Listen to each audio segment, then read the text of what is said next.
His name was Benjamin. And I remember when I first met my wife, she had this very distinct shape of her lips. And both of my kids that are living had that.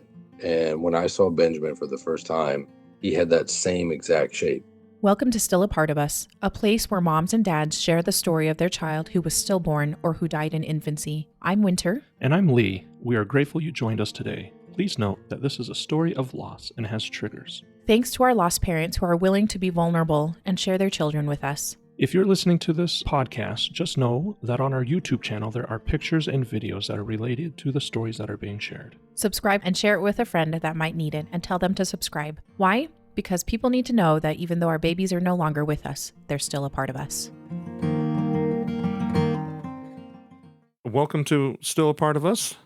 Today we are talking with Scott, whose son Benjamin was stillborn. So Scott, thank you for coming on, and thank you for talking with us. And we've talked a little bit about, just getting to know each other beforehand. And Scott is a little bit of a writer himself, so he's going to wax poetic about everything and have deep philosophical thoughts. And one I'll of them. say, Lee, I'm better with putting pen to paper. not so eloquent. I try to be a little bit eloquent, but I'm able to write and articulate my thoughts better on page. But I'll do as good as I can. Well, don't worry. I don't do that on page or in words, so I sound like at least I got one leg up there. Yeah, well, good. I was going to say I sound like an idiot no matter where I go. So, well, thanks for coming on again. Tell us a little bit about yourself. Tell us where you're living at in general terms, and what you like to do. Sure. So I'm a real estate investor in North Carolina. I live here with my wife and my two kids. We have a little bit more. We're a little bit out in the country. I got a couple acres out here, but I'm pretty close.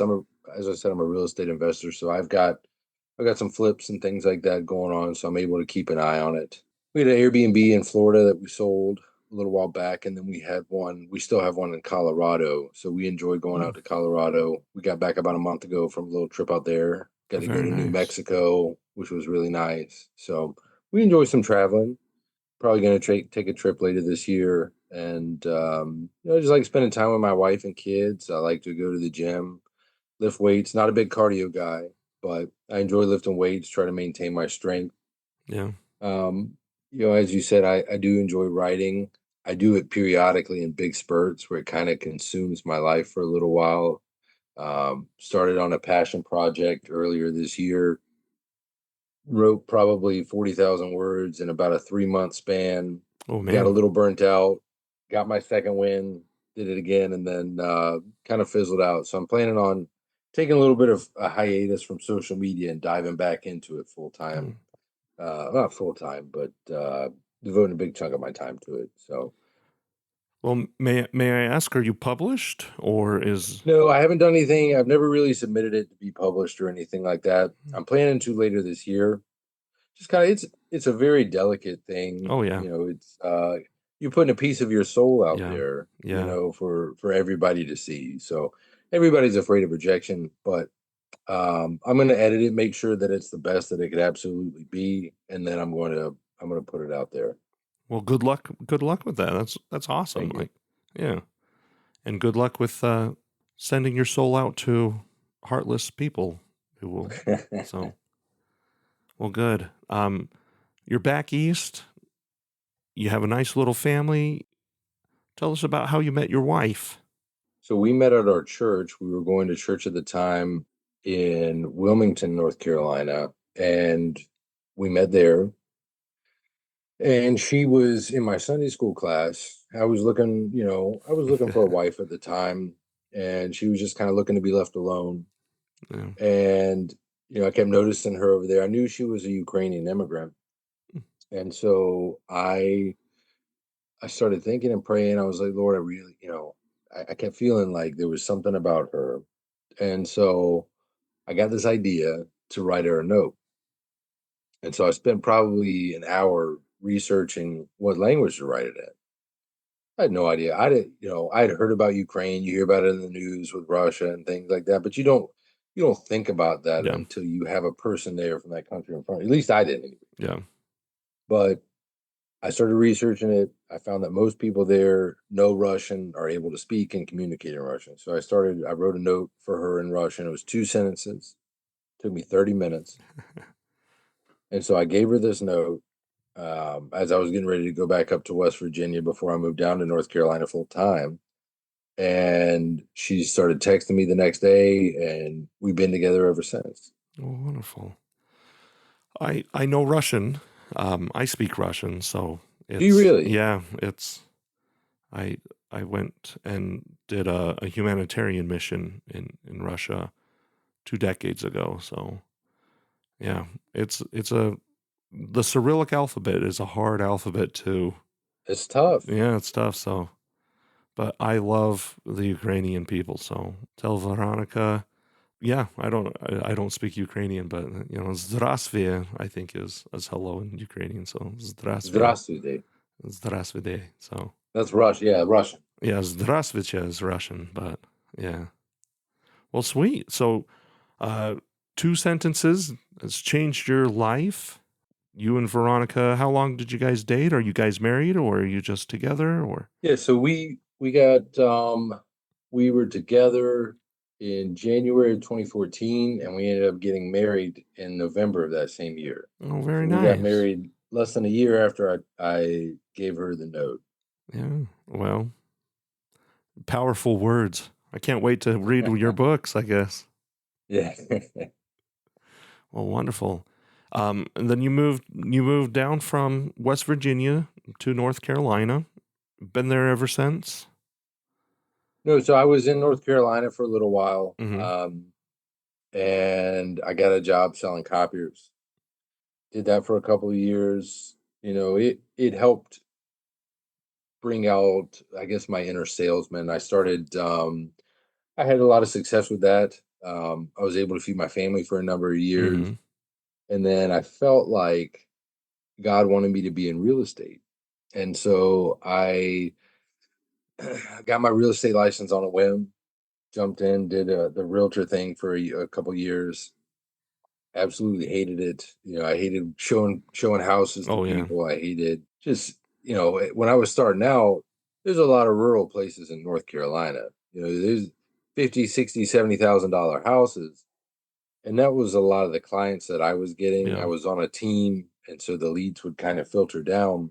And so I was getting a lot of these leads where I was driving an hour and 15 minutes away to show somebody a Yeah. $50,000 house, just praying that they would buy it so I could have $800 for the month or something like Yeah. that for Yeah. for that deal. But then I started working with investors, got into that side of it until I could start investing on my own. Oh, So we bought a property in Florida, and we went down there to get it ready to Airbnb. So we were down there for about 6 months, and that was actually where my son was born and passed away. mm, So right after that, we were getting ready to go. I'd bought a couple months prior, bought a place in Colorado. So we left yeah. Florida about a month. I'd say it's about 6 weeks after my son passed to go to Colorado to kind of do it all again. Yeah. So, Yeah. which that was a wonderful, wonderful experience, very healing and therapeutic for us. Yeah. Sometimes you have to remove yourself from from a location. So, Yes. well, sweet. It seems like you have moved quite a bit, and now you're pretty settled down where you're at now, or are you like, hey, in about 4 months we might be moving out of here too?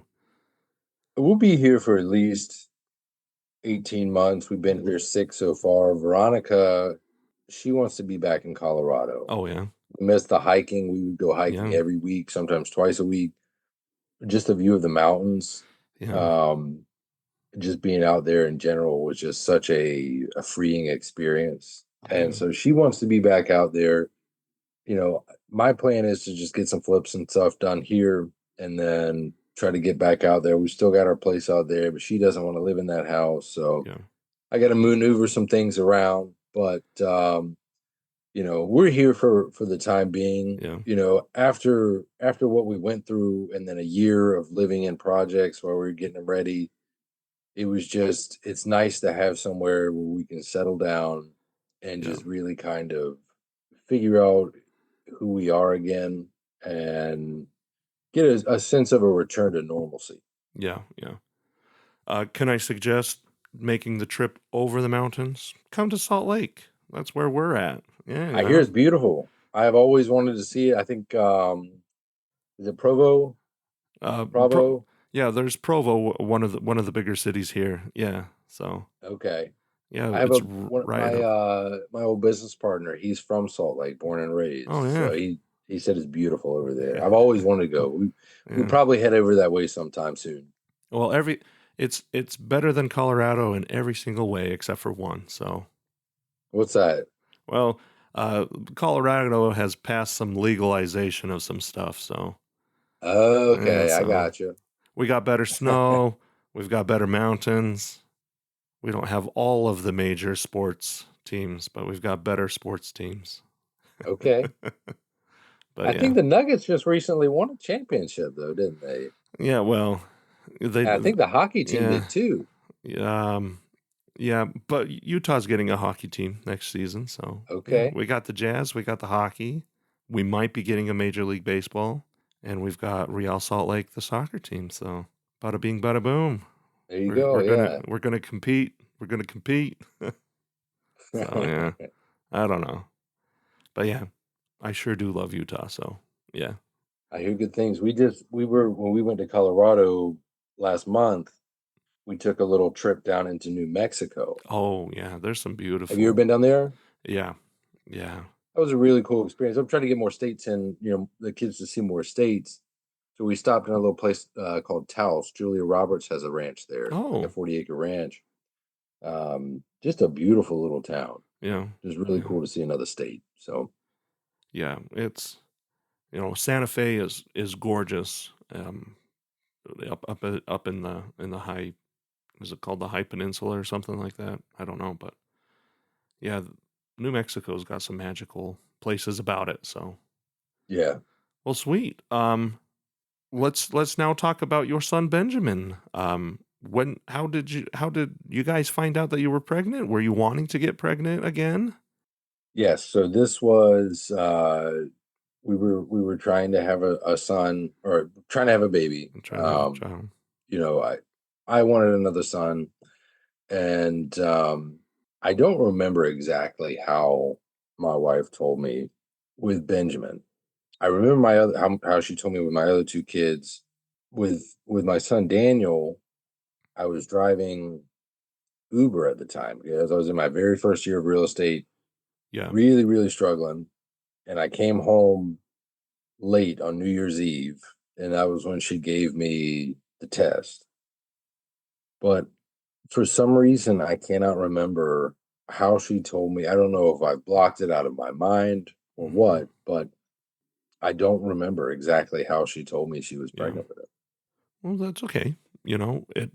The mind does things to protect yourself, and so It does. and sometimes you'll have a mental block, and months later it will clear up, and you'll be able to remember details when it's not going to harm you. I guess would be a good way to put it. Hmm. So you were wanting to have another child, and again, Benjamin would be your third child, correct? You've been my third child. Yeah, he is your third child. Yeah. Yeah. Were you guys excited? Or you were trying, but once when the rubber hits the road, sometimes you're like, oh, we've gotta change some stuff around. Were you guys?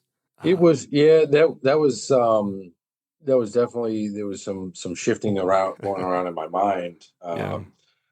'Cause at the time, so my wife, as I told you, she's from Ukraine, and she had her grandma over there. Her grandpa was still there. He had just passed away from COVID, actually. So March of 2022, my wife's aunt, her cousin, and her grandma came, and they stayed with us. So we had a three bed, two bath house at the Mm-hmm. time. Yeah. Already four people living there, so we had three more people come to live with us. Yeah. But her aunt and cousin had gone a couple months later to go stay with my wife's mom out in Texas. And so her grandma was still living. So we still had that bedroom taken up. And so we moved down to Florida for a little bit. I remember when we found out it was a boy, my wife came back from her appointment. 'Cause typically we would have gone, but now we've got two kids. It's Mm-hmm. harder to Yeah. get them in doctor's office. Plus, her grandma was with us. She had gone to her appointment and she came back, and I remember she pulled up and she was in the driveway. And so I go and I sit in the car, and she's got tears streaming down her face. And that was when she'd gone to find out what we were having. And so she tells me that he has something called a single umbilical artery. Oh, yes. So it's not really a cause for concern, but it could be a cause for Mm-hmm. concern, is what I remember. And I remember just feeling my stomach just Yeah. dropped. And she told me it was a boy. I just remember we were worried about the single umbilical artery. From what they could tell, it looked like we were supposed to have twins. Hmm. And so one of them, I guess, didn't take or something. I don't know the exact medical term that they use, but Yeah. um, I guess when they have a pregnancy, and I could be wrong on this, but from what I could understand, there's usually when there's a pregnancy, you got a baby with two umbilical arteries, and then when there's twins, there's one for each or something, as far as I Okay. could tell. Yeah. But they said it looked like the second embryo didn't take or something like that. So I just remember her telling me that, and them telling us that it could be that a lot of times you see this. It doesn't mean that the child will have Down syndrome, but children with Down syndrome have a single umbilical artery. Mm-hmm. So it's not necessarily, so we were just preparing for that. So, that was around, I'd say, the halfway point where we found Okay. out what we were having, and then found out that there could be a complication. So she was considered high risk throughout that process. Yeah.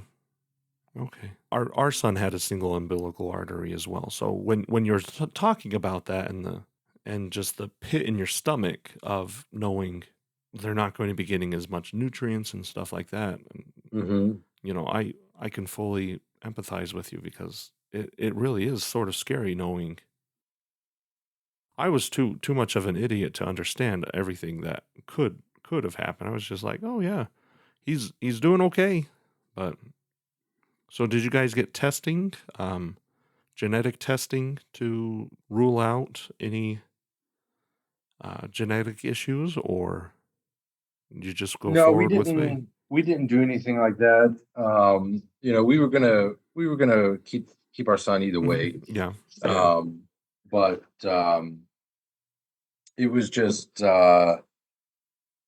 they said they didn't see anything or detect anything. He was developing perfectly. There was yeah. no issues or anything like that. So they didn't see anything that looked like it. Of course, there's no way of knowing, without 3D imaging and things like that. And then, but no, we didn't do any kind of testing or anything like that. Okay, yeah. Progressing. How did the pregnancy go? How did everything progress? You're scared. You're in a different state.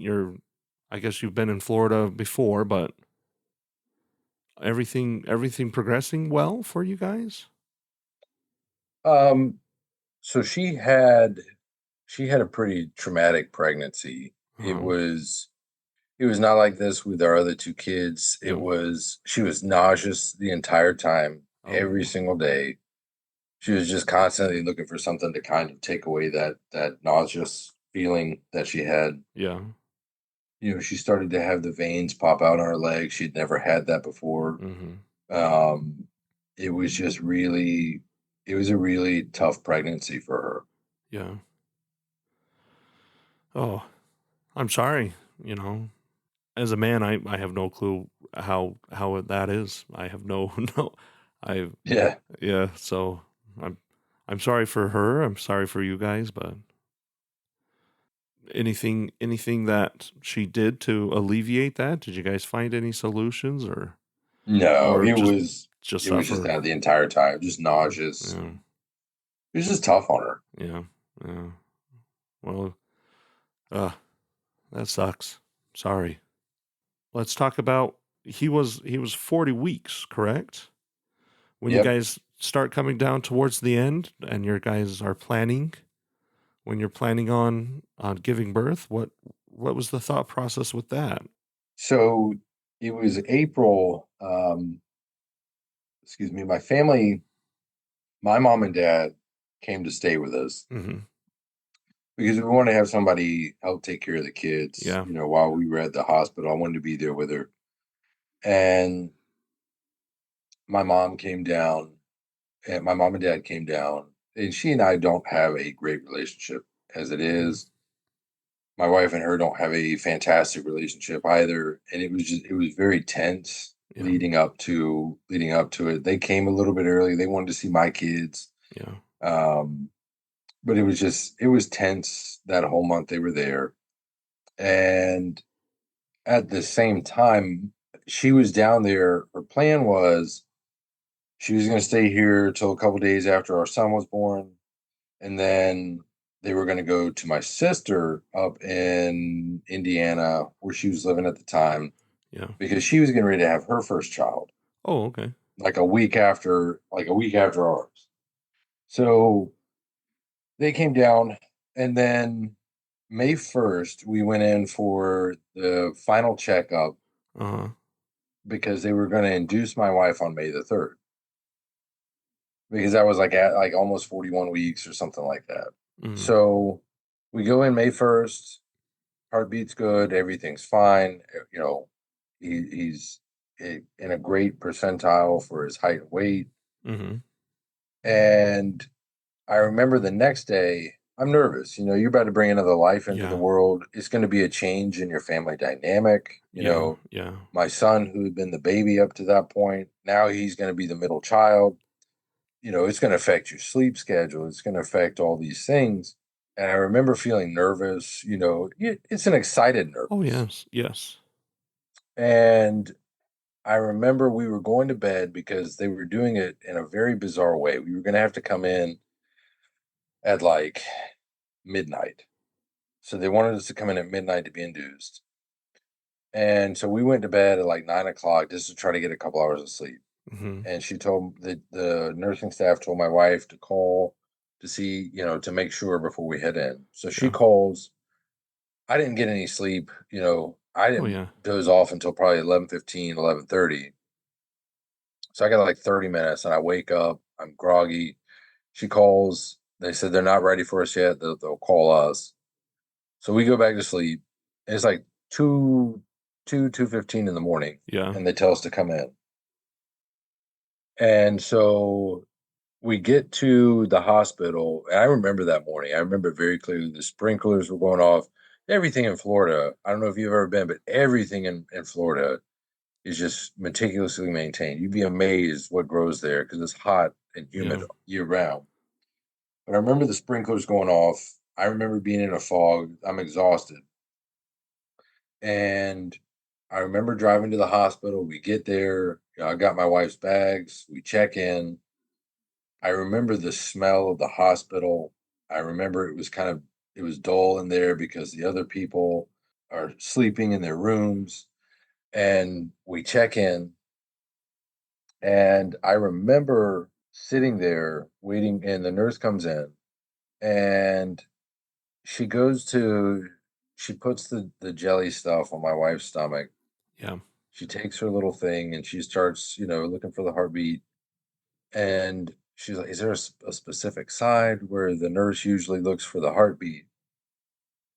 I remember thinking, she's new. She has no idea what Yeah. she's doing. She's a midnight, she's a skeleton crew. There's no, she doesn't know what she's doing. Yeah. So she goes and she gets the charge nurse. Charge nurse comes in, and she's doing the exact same thing. And there's not the thump, the thump, the thump, the thump, the Yeah. thump. Yeah.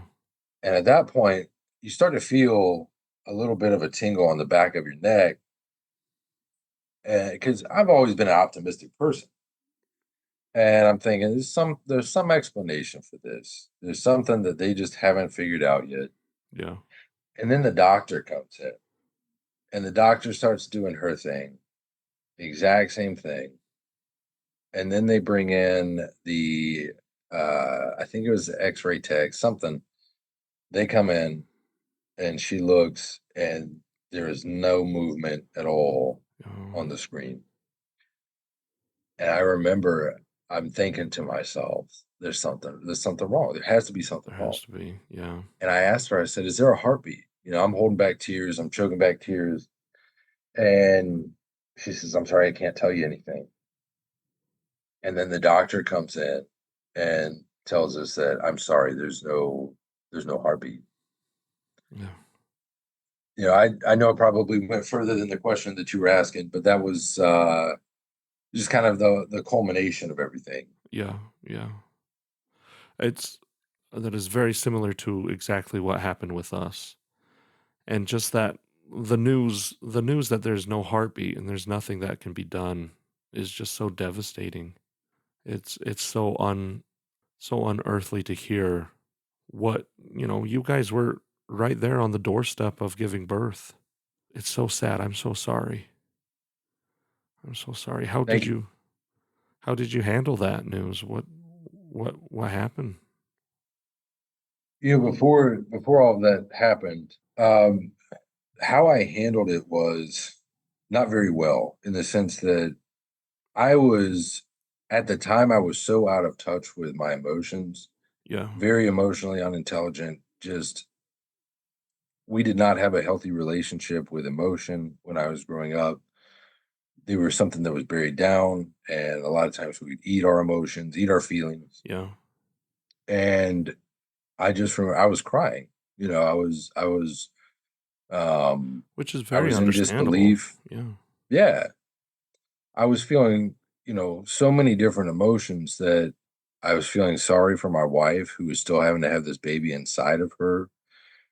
I was scared, not knowing, what will happen next. Like, how are we going to handle this? How is my wife feeling with everything? Because as a man, at least me, I look at life as there are problems to fix. There are Uh-huh. things, there are problems and solutions. And you want to try to figure out how to handle this. Yeah. And I didn't know what to do in that situation. It's very confusing. It's frightening. It's scary. It's heartbreaking, Yeah. all at the same time. But I remember crying that day, and then later that day, thinking that I'd gotten it all out of my system, that I would just be back to normal, and that this was something bad that had happened, but that I would be okay, moving forward. Yeah. That this was Yeah. just something, I got over it that day.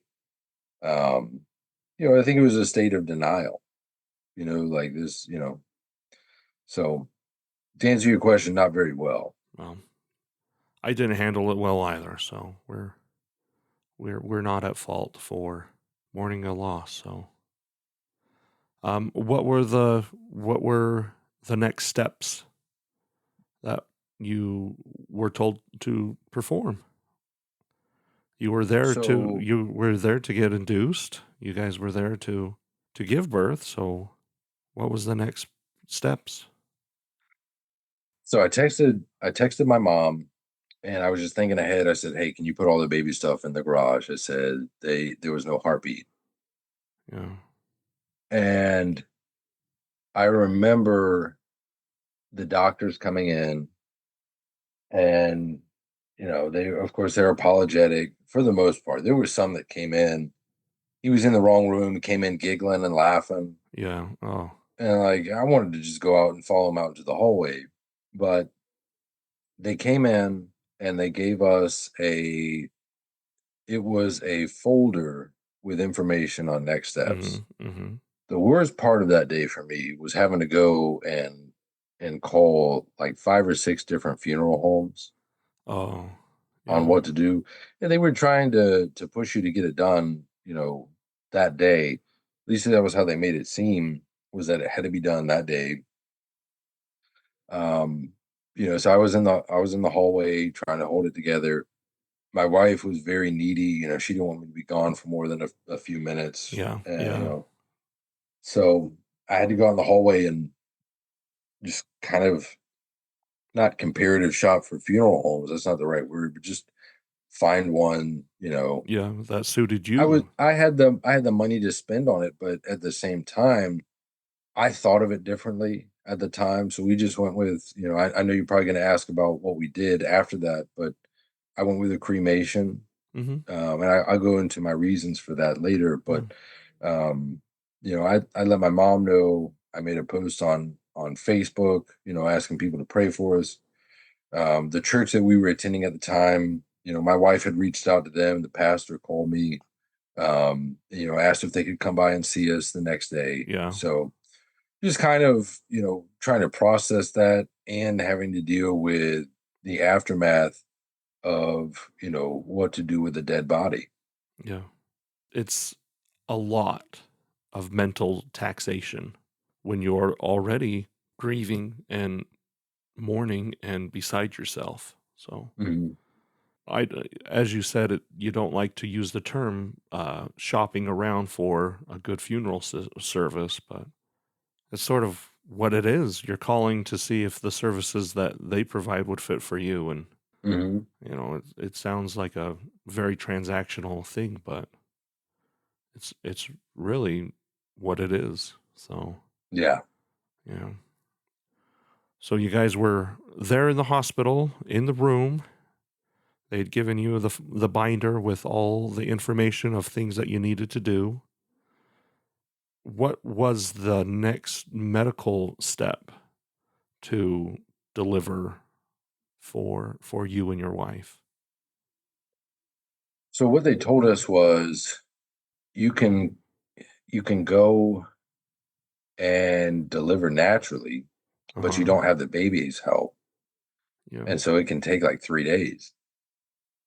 And I told my wife, I said, look, you don't need to do that. I Yeah. said, I don't like, because I couldn't bear the thought of her walking around with a dead body inside of her Yeah. for several days and then having to go through all of that alone. And Yeah. so I pushed her to have a C-section. And I told her later, I said, you know, I shouldn't push that on you. She tells me that I didn't. You know, she said that she wanted to do that anyway. She regrets having a C-section. Oh, But I just remember I'm sitting out in the operating room because I'm so freaked out about the whole thing. yeah. But I didn't want to see them, you know, slicing her open. And so I'm sitting in the operating room, you know, I'm still crying. And I told him, I said, all right, I think I'm ready to go in. And I go into the operating room and my wife's there. They got the curtain around Uh-huh. her lower half. Yeah. And my wife is there and she's got this little blue baby right here on her shoulder, right next to her. Oh, She's tearing up, but she's kind of sedated. yeah. And I collapsed to the floor right there. And that was when the first time I saw him. And I remember crying, my boy, you know, over and over again. Yeah. And I remember the nurse, you know, kind of comforting me.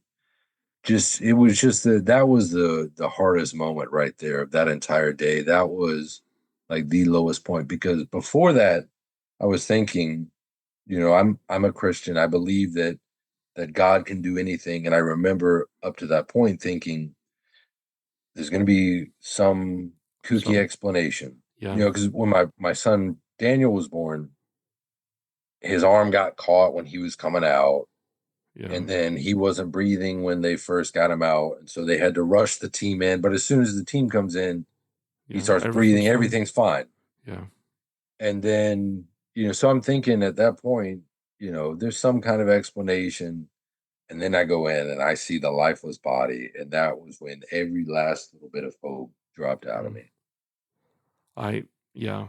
I had that same expectation of hope of like, these medical staff for some odd reason they don't know what they're saying, and my Mhm, son will be alive when we give birth, and there's that thread of hope, but mhm. when it is severed completely, it's and you're falling and dangling, Yeah. trying to grasp for some sort of hope. So I guess I'm so sorry. they finish sewing up Veronika. Do they take you to a room where you and Veronika and Benjamin can be? Yeah, no, I remember we got into the room and they brought the baby up, and as I said, I was just kind of emotionally disconnected from everything. Yeah. But I was completely freaked out by my son's body. I could barely bring myself to touch his cheek. I do remember in the room, they just kind of laid him on the they had him just kind of laid out almost like a doll. They were Oh, washing him. They weren't very delicate. And I remember thinking, you're gonna hurt him. But at the same yeah, time, like it doesn't matter. He's gone. He's not in yeah, that yeah, body. And she was trying, my wife was holding him. She was asking me if I wanted to. I said, I don't hold him. I said, I can't physically hold him. I don't regret it to this day. I don't regret not holding him. Um, I just I saw it and thought of it as a shell. yeah, My mom came up, she brought our kids up, and, I saw him in the hallway. I walked up, I grabbed my kids, I hugged them tight, and then I started crying. I hugged my mom and we both cried on each other's shoulders. And then she came into the room and she was holding the baby. She had no problem holding the baby. mm-hmm, And I was just my kids were there looking at him and just asking questions. My son was 3 at the time. yeah, And so it was hard for him to kind of grasp exactly what was going on. But it was very difficult to watch him and watch my yeah, daughter, because they were expecting to have another little brother. Um, so it was traumatic, but it was starting to become more real now that you yeah, see the body. yeah. And you had your whole family there. You, your wife, your 2 children, and Benjamin. How did you explain to your children what had happened? Or was it when we had our son, our daughter was 4 at the time, Mhm. and I had no clue how to explain death to a 4-year-old. And she got to hold her little brother for a second, and when she left with my mother, she said, "Well, that was weird." And as a 4-year-old, I can just imagine not understanding the concept of the finality of death. What is this? Like, how did you Mhm. explain that to your children, or did you just say, "Well, we'll cross that bridge in a little bit"? No, I mean, obviously, there's going to be, there's a gap between we're getting ready to bring a baby home Yeah, and now we're not getting ready to bring a baby home. yeah, My mom told them that morning. My daughter, who was 6 at the time, yeah, she was a lot more understanding. She was acquainted with the concept of death. She cried that morning. yeah, Um, my son, I don't, my mom had told them because they were at home with her that yeah, morning. They told her, she told them that, that Benjamin was with Jesus. And my son, you know, I still today don't think he fully understands, but he'll talk about how sometimes he'll cry.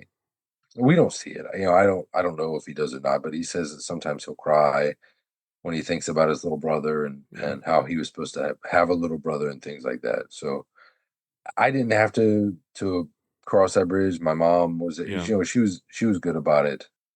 So they got to see the body, and I think that kind of helped them to understand, yeah, that he wasn't coming home with us. yeah. Well, thank you for telling me that. What did you guys do after the hospital staff cleaned up your son? They gave him to you, and you mentioned that you didn't hold your son, but as a family, what did you guys do with Benjamin, for Benjamin? Did you guys do anything You with mean him? service like burial, Mm, cremation? well, I was going to say, like, did you guys read books to him? Did your wife sing songs to him? You know, sometimes No, people, she held him. I remember the nurse kept coming in and asking if we wanted pictures. hmm, I remember thinking that was so creepy that it was so. I Yeah. kept getting almost indignant. I said, look, don't ask us that again. Yeah. I said, we don't want pictures. I was speaking out of turn for my wife. I Yeah. was speaking from my own frustration. But I remember very vehemently telling her, do not ask us again. I said, that's weird. I don't want pictures of this. But I didn't know at the time that this was something that people, this is something that Yeah. people did. This is something that Yeah. some people did to help them to get over it. I still to this day think that that's weird. If it helps somebody, if Yeah. that's how they want to grieve, for me personally, it was, when my grandma passed away, I didn't go and take pictures with her or anything Yeah. like that. Um, you know, when we went to Disney a couple months ago, we were down at our place in Florida. My wife got this sketch of the kids. It's like a tracing. It's a silhouette, a tracing of a Uh-huh. silhouette, and she wanted to do one with our son, with Benjamin up there. And she said, "Is that weird?" I said, "Look, I wouldn't do it. You know, I think of it in terms of if it was my grandma, I wouldn't have her silhouette in there, but Yeah. if it will help you," I said, "Do it." I said, "Okay, I'll pay for it, whatever, if that'll help you out." But we didn't read books or anything like that. To me, it was, he's not there. Yeah. It's just kind of his body. You know, I know that grief is it's a very unique experience. It's very relative to that person. Yeah. I remember our therapist after the fact, 'cause we did a grief group support kind of counseling thing. And I remember him telling you lose that child, but you don't lose the instinct to parent that child. Mm-hmm. Um, but we didn't do, my wife held him and she cried with him, she cried on him. Um, she until he started to turn really blue. Yeah. And then, Yeah. she wanted to get one last time. He was perfectly developed in every single way. There was Yeah. not an issue with him. You know, he looked just like other kids Mhm. when they were born. Yeah. But we didn't do any kind of, books or pictures or anything like that. She got some pictures on her phone, but Yeah. beyond that, we didn't do anything professional or anything, books or anything like that. Each individual's experience is for themselves. I what we did was different, but that was what we did. And so I'm glad that you were able to tell me. It's interesting. So when the time comes to give your son Benjamin to, did you give him to the nursing staff and they brought him to the representative from the mortuary, or did you guys interface with them personally? No, the nursing staff did that, and it was. I remember being really, really frustrated because obviously you got a raw nerve open there, Yeah, yeah, and I had to I had to let the mortuary know. I had to let they said that I had to let the hospital security know that they were coming to take the body. I called the hospital security and left messages, and then the funeral, like it was like a day or two later, and uh, they were telling me that they still hadn't come, and so I'm getting irate. yeah. I'm getting I put on my Karen hat and I started, I'm like, what is going on? When are y'all Well, coming? I need to speak Is to managers. Yeah, exactly. Yeah, I need to speak to them. Is this, they're supposed to Yeah, be the professionals that you rely on in that moment, but yeah. um, you know, the nursing staff took him away, and then he was taken by the funeral home. And you opted for cremation. Hmm. Um, could I speculate is because you're moving around the nation and you don't really know where your final place would be? Is that sort of the thinking? To me, Or that was part of it. yeah.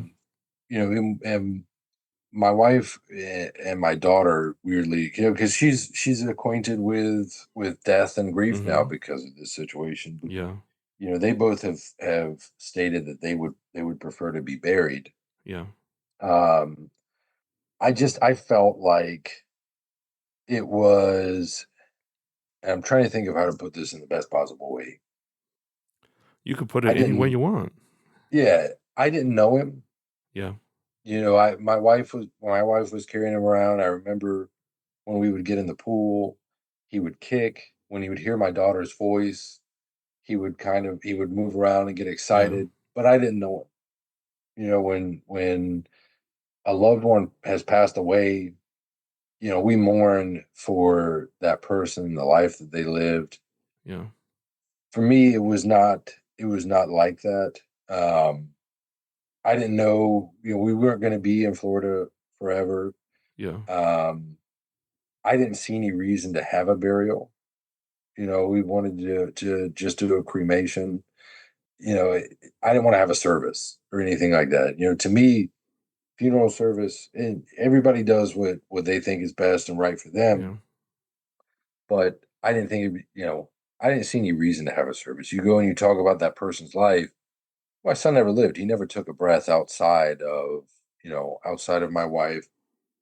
And, there was nothing for me, at least, to remember him. My wife was fine with cremation. So that was just kind of the route that we took. Yeah. What are you going to do with his ashes? Are you may I ask, are you guys going to spread them anywhere? Are you guys just going to keep them, or We had what? talked about doing something like that, spread him maybe somewhere in Colorado. Uh-huh. We still have them with us. They're in the little Yeah. blue urn with a little teddy bear on them. But we haven't really talked about it. Yeah. It's been a few Yeah. months since we even discussed what we were going to do. I don't know if she wants to. My son the other day asked me to look inside there. And I took the lid off. I took the ashes out and showed him. But you know, Yeah. we haven't made any plans or anything like that. We've talked. It's been just vague discussions, but we haven't really talked No. about anything concrete. And maybe Veronika would like to be buried with them when she passes, Could be, yeah, 60 years from now. So yeah. now, how has you've talked about you went to therapy and grief counseling. How has your post healing been? How have you dealt with it? At the first 6 months of it were just kind of like being adrift. It Yeah. was like getting from day to day. Yeah. You going over one wave and you going over the next, and just kind of in a daze. Uh-huh. Um, the 6 months after that, everybody says the first year is the hardest, but I think grief comes and goes. There were Yeah. days where I had really good days where I had really bad days. Yeah. But the second 6 months of that year, it was finding who I was again. Yeah. Our therapist had said something that stood with me and stayed with me, was that you're not going to be the same person anymore. And Yeah. I had the hardest time grasping that concept and just trying to figure out how to apply that to my life. Uh-huh. So for the first 6 months, I was in a daze. I was in a depression. We went to our house in Colorado. We had to do some repairs there. We had to get new flooring put down. We had to get it painted. Um, it was just kind of, you're there, but at the same time, you've got to Yeah. work and get things done. And so it was like just in a fog, in a sense. Yeah. We were just Yeah. both kind of waiting for things to happen.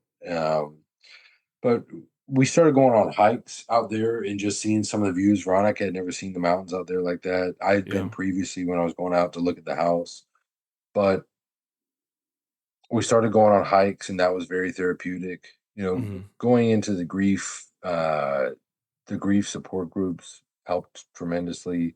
More so Veronica. As men, we tend to bottle things up more, and we try to figure out how to handle it ourselves. Yeah. But it did help to kind of hear some techniques and things to work on. So it definitely opened up my eyes to my own emotional immaturity. And in some ways I still am emotionally immature, but I now I recognize when I feel certain things, whereas before I would have no idea. Why am I feeling this way? You just go throughout a day, Yeah. in a terrible mood. Now I'm able to pinpoint those feelings and the source behind them. So if Yeah. there was a silver lining for me personally, it was that, also my wife and I, we were very, very close up to that. And we've gotten closer. We're still very, very close. Not as close as we were right after it happened. Yeah. It was like our souls had bonded, Yeah. through this. We were in the, you hear about people going to war together and experiencing Yeah. these terrible, traumatic things. And for us on an emotional level, it was something kind of similar to that, in that, we'd gone through this terrible thing together and we'd come out on the other side, and we really kind of needed each other after that. Yeah. And so we clung to one another and just were very, very close after that fact. Yeah. When you're forged together through that pounding of grief, it's Yeah. sometimes it makes you stronger, and sometimes it exposes weaknesses that you need to work on. So Mhm. I'm glad you're able to emotionally grow as men. It's, as you said, sometimes we just push it down, tamp it down, and bottle up, and then it just you suffer because you have no clue how to solve it. So Mhm. yeah, That's exactly it. yeah. Well, how are you doing? And Benjamin was born about a year ago. Mhm. A year on, what are your insights that you've been able to see? My wife, she will still from time to time get emotional if she hears something when we're in church, or if she Yeah, hears, for the first few months after that, we couldn't really see it. Like, it was yeah, really tough to see a baby, yeah. especially a newborn. Uh-huh. After that, my sister had her son about 9 days later. Yeah. Oh. It was really tough, because, and my Mhm. wife, I'll say this, I'll kind of backpedal a little bit to something I'd forgotten to include, but um, my sister, when my parents were down staying with us, they had a Uh-huh. cat who unexpectedly passed away. Your Great your cat. parents? Yeah, Your my parents did. So Okay. my dad wasn't there the day my son had passed away. He had been gone. He had flown back up to North Carolina for a couple of days to take care of the cat, to Yeah. get it cremated or whatever, buried or whatever they did with it. Yeah. But um, my sister sent them like a buffet of sweets from a local bakery, had it Uh-huh. delivered to them to help them. When my son passed away, she didn't say a word. Yeah. She didn't send a text. She didn't say, and I didn't expect, wasn't Well, looking for yeah. food or anything like Yeah. that, but she didn't send a text. We still to this day, it's been more than a year, and she's not made any effort to reach out. I've not reached out to her. I have no desire to reach out to her. Yeah. Um, when my dad came down, he didn't really talk a whole lot. He just said, "Man, it's crazy." He didn't really talk about it. Since then, my mom and I, we haven't really talked about it. Um, but you had asked me, what was it you were asking? What have you sort of learned in these last years about yourself or about things? What is Gotcha. something? Yeah. Yeah. So, and Uh, I think you had also asked, how have I been, or how am I doing ever since? It's been a yeah. year now Yeah. since my son had passed. I They say that grief was, it doesn't go in the five stages, Yeah. anger, denial, depression. Yeah. It's not It a doesn't linear. follow in that. Yeah. It's not a linear thing. It's Right. It's not yeah. linear. It's not perfectly cyclical. It doesn't go in all of those. Yeah. You don't have to go through all of those at every single point, in order or anything like that. And so we kind of ping ponged around a little bit, but I would say, now my wife still struggles with it. She still, Yeah. as I said earlier, you lose that child, but you don't lose the desire to parent that child. Yeah. And I've poured myself more so into my kids, trying to spend more time with them, Yeah. um, working on myself. It does remind you that life is short, life is precious. I've been working on a lot more self improvement in the second half of it. In the second half of that first year, which the first year was the hardest year of my life. Yeah. But the second half of that, it was for me trying to forge kind of a new identity, and trying to figure out who I am. Yeah. Not who I was. but more Mm-hmm. so who I am now after this fact. So, for the most part, I would say I don't want to say I'm over it because it affected me deeply. It still Yeah. affects me to this day. Everything that has changed about me was a result of what happened Yeah. on that day. Now I don't think of it like for the first few months, I thought of us, our identity was that couple who lost a baby. Yeah. And so we were very measured and careful in who we shared it with or who we told it to. Because my wife didn't want a pity party. I didn't want a pity party. I didn't want people to feel bad for us. Mm-hmm. But it was going from that to now I think of it in terms as that was something really bad that happened to me. I Yeah. think of it in terms of a bad event in my memory, in my history. I don't feel as affected by it anymore. Like I said, I don't think I'm over it, but I do think the effect of it has dwindled Yes. drastically. If I sit and think about it, talking about it and talking about being in the operating room, I start to feel all kinds of emotions coming up. Yeah. And that's what I told my wife. I said, "Look, he's gone. We will never see him again in this life." Yeah. I said, "All we're going to do is bring it. Bring it's going to affect our kids who are living, who are still with us." Yeah. You know, so I think of it now in terms of that was something bad that happened, but now we're starting to look forward to the future again. We're planning on trying to have another baby later this year. Mm-hmm. She's very nervous about it. Yeah. I'm worried about it. You. What are the chances that lightning strikes twice? Yeah. Could it happen again? I think so, Yeah. but we've gotten through it before. I think we would get through it again. Yeah. So, we're in a good place. She cries a lot less, but I think that grief is something, as our counselor said, it's a part of us now. Yeah. And we just had to figure out a way how to assimilate that into our lives and personalities. Yeah. Grief is always going to be a part of you, but it's not a defining feature of you, I Hmm. guess would be a good way to put it. We were camping last weekend next to a stream, and my daughter found some. Do you know what sea glass is? I guess would be a good way to. Yeah. She found some sea glass in the stream, and I instantly thought how interesting it is that when the bottle is first broken, it has so much potential to hurt you. But as it's gone through all the buffeting of the water and the sand and the rocks, and those sharp, dangerous edges have been knocked down to something smooth, the glass is, the patina, the frosting of the glass has changed it to Hmm. something that is, it can still hurt you if you break it. It could still create those sharp edges.